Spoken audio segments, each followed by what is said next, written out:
एक बार ऐसे ही हुआ। दीदी के पास एक सेशन था, जैसे सेशन कंप्लीट हुआ, एक गृहस्थ है। अब उम्र थी 45 साल की। उन्होंने कुछ एक्सपीरियंस किया, वो 3 दिन के लिए एक वर्कशॉप पे वहाँ पे गए थे माउंट आबू, और उन्हें बहुत अच्छा लगा। और वो एक्सपीरियंस उन्होंने उन्होंने दीदी के साथ शेयर करा। और उन्होंने बताया कि दीदी, मैं तो अपने बॉस से बोल के आया हूँ कि 3 दिन की छुट्टी, 3 दिन मैं स्पिरिचुअलिटी के साथ रहूंगा। तो दीदी प्यार से मुस्कुराई, क्योंकि एक्सेप्टेंस का भाव है। और फिर दीदी ने कहा, अच्छी बात है। और फिर उन गृहस्थ ने उनसे कहा, दीदी अभी तो मैं सिर्फ 45 का हूँ, ये थोड़ा जल्दी नहीं हो रहा है? ये स्पिरिचुअलिटी, ये अध्यात्म, मतलब जल्दी हो रहा है, राइट? और दीदी हंस पड़ी और मुस्कुरा के कही, जब जब आपको लगता है कि आपका सही विचार हो, सही आचार हो, सही व्यवहार हो, आपको तब से स्पिरिचुअलिटी शुरू करनी चाहिए। तो आपको क्या लगता है, हमने कब स्पिरिचुअलिटी शुरू करनी चाहिए? 10 साल बाद, 15 साल बाद, 20 साल बाद, या आज, अभी, इसी वक्त? जरा मुझे चार्ट करके बता देना कब शुरू करनी चाहिए। अब जब दीदी ने शुरू की स्पिरिचुअलिटी जाना, सेंटर पे जाना, वो आचार विचार जीवन में लाना, तो ऑब्वियसली उनके बर्ताव में परिवर्तन आया। अब परिवर्तन आया, और जैसे ही दोस्तों को होते हैं ना वो गहरे गहरे दोस्त, उनको पता चला कि दीदी जी सेंटर पे जा रही है, तो दोस्त उनके पास आए, शिवानी क्या हुआ? अगर कुछ बात थी तो मुझसे बात करती, अगर कोई इशू था तो हम सॉल्व कर लेते, तुम वहां पे क्यों जा रहे हो? तो बहुत बार लोगों को ऐसे लगता है कि स्पिरिचुअलिटी की जर्नी जब शुरू होती है ना, तो कुछ ना कुछ हुआ रहता है, कुछ टर्निंग पॉइंट रहता है, कुछ दुख रहता है, दर्द रहता है, पीड़ा रहती है, और इसीलिए स्पिरिचुअलिटी शुरू होती है। दीदी ने उस वक्त सारे फ्रेंड्स को बताया था कि ऐसे कुछ नहीं है, क्योंकि मैं जानती हूँ कि स्पिरिचुअलिटी जीने का तरीका है, इट्स अ लाइफस्टाइल। बहुत बार लोग बोलते हैं कि अभी तो मेरी पढ़ाई चल रही है, मेरी उम्र ही क्या है, देखूंगी स्पिरिचुअलिटी के बारे में बाद में। कोई कहता है कि मेरा तो करियर है, हो जाएगा तब देखेंगे स्पिरिचुअलिटी के बारे में। कोई कहता है, अरे मेरे तो रिस्पॉन्सिबिलिटी है, परिवार की इतनी सारी जिम्मेदारियां मुझ पे है, तो कब स्पिरिचुअलिटी को शुरू करें? दीदी कहती है, स्पिरिचुअलिटी जीवन का तरीका है। हमारे पढ़ाई में, हमारे करियर में, हमारे रिश्तों नातों में, अगर हमें सक्सेस भी चाहिए और सुख भी चाहिए, खुशी भी चाहिए, तो वो देने के लिए स्पिरिचुअलिटी हमें मदद करती है। और दोस्तों, इसी कंसेप्ट को मेरी लाइफ में इंट्रोड्यूस किया था मेरी बहुत ही प्यारी दोस्त सुजाता ने। अगर वो ये सुन रही है तो मैं उसको बहुत बहुत धन्यवाद देना चाहूंगी। एक दिन की बात है फ्रेंड्स, उस वक्त हम पढ़ाई कर रहे थे मेडिकल की, और मेडिकल की पढ़ाई में यानी बहुत बिजी स्केड्यूल रहता है, तो पता नहीं होता है कि कैसे कब क्या हमारे साथ होगा, राइट? दिन में हमने पढ़ाई की, कॉलेज अटेंड किया, सब किया, और उस दिन मेरी हॉस्पिटल में कैजुअलिटी में ड्यूटी थी। अब कैजुअलिटी क्या होता है, तो इमरजेंसी सर्विसेज। अब जब इमरजेंसी सर्विसेज में आपकी ड्यूटी होती है, तो ड्यूटी कब शुरू होगी उसका टाइमिंग फिक्स होता है, लेकिन ड्यूटी कब कंप्लीट होगी उसका कुछ पता नहीं होता है। तो ऐसे हम भी गए थे, पूरा दिन कॉलेज करके, क्लासेस करके, नाइट ड्यूटी के लिए इमरजेंसी वार्ड में पहुंच गए।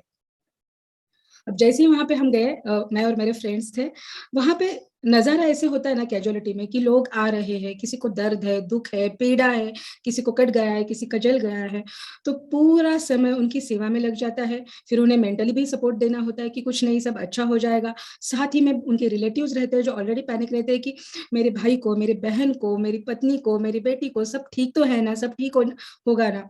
तो उन सारों लोगों को भी संभालना होता है। बस ऐसी ही ड्यूटी करके ऑलमोस्ट 48 आवर्स हो गए थे। और आफ्टर 48 आवर्स, मतलब 2 दिन बिना खाए पिए, मतलब खाना पीना भी क्या, हमारा तो फेवरेट खाना था, खाने के लिए टाइम ही नहीं रहता है जब आप इमरजेंसी ड्यूटी में हो। तो बस एक चाय का कप ले लिया, उसमें पार्ले जी के बिस्किट जो हमारे साथी थे, बस उन्हें खा लिया, 5 मिनट में खाना खत्म। तो ऐसे 48 आवर्स विदाउट सोना, विदाउट खाना। फिर जब हॉस्टल पर रहती थी, हॉस्टल पे ऐसे ही नहीं कि घर पे जाके मम्मा की गोद में सो जाऊं 48 आवर्स के बाद, तो रहते हम हॉस्टल में थे, तो वहां पे चले गई और बैठी। और उस दिन सच में मम्मा की बहुत याद आई। ऐसे ही मैं सोच में डूबी बैठी थी, तो सूजी ने, मैं उसे सूजी कहती थी प्यार से, वो मेरे पास आके बैठी और बोला, मोनी क्या हुआ? मैंने कहा, पता नहीं सूजी, ऐसे लग रहा है ना, मुझे शांति चाहिए अब। तो सूजी बोली, चलो फिर हमारे साथ। उसने मेरा हाथ थामा और वो मुझे सेंटर पे लेके गई। और उस दिन जीवन में पहली बार पता चला कि जिस शांति को मैं बाहर ढूंढ रही हूँ, वो शांति तो मेरे अंदर है। जब ये रियलाइजेशन हुआ, तब से स्पिरिचुअलिटी की जर्नी थोड़ी आगे बढ़ी, क्योंकि स्पिरिचुअलिटी एक अनुभूति है, एक्सपीरियंस है, उसे अनुभव करना है, और ये अनुभव वो होता है जो आपको सुपर से ऊपर लेके जाता है। फ्रेंड्स, खुशी को पाना तो हर कोई चाहता है, और खुशी हर जगह, सुख हर जगह, चाहे वो करियर हो, चाहे वो जॉब हो, चाहे वो रिश्ते नाते हो। लेकिन हर कोई महसूस क्या कर रहा है? तो एक स्ट्रेस है, तनाव है। दीदी ने एक फॉर्मूला बताया है। स्ट्रेस एक्चुअली होता क्या है? तो stress is equal to pressure divided by resilience.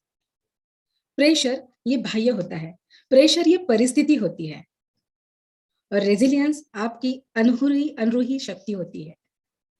मतलब एक है परिस्थिति और एक है मनस्थिति।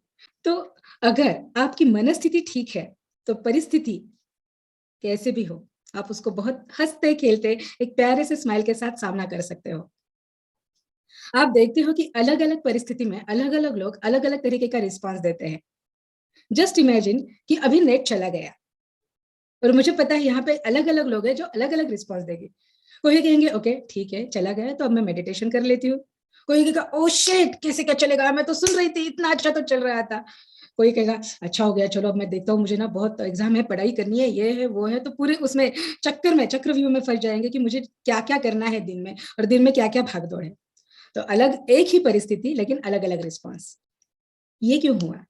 क्योंकि इस हर एक व्यक्ति की मनस्थिति अलग है, और जब आपकी मनस्थिति मन स्वास्थ्य के साथ जुड़ी है, तो मन शांति क्रम पात्र है, मन शांति तो जरूर मिलेगी।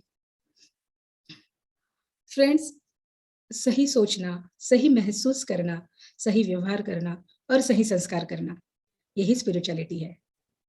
Forgiveness, let go, acceptance and gratitude, यही स्पिरिचुअलिटी है।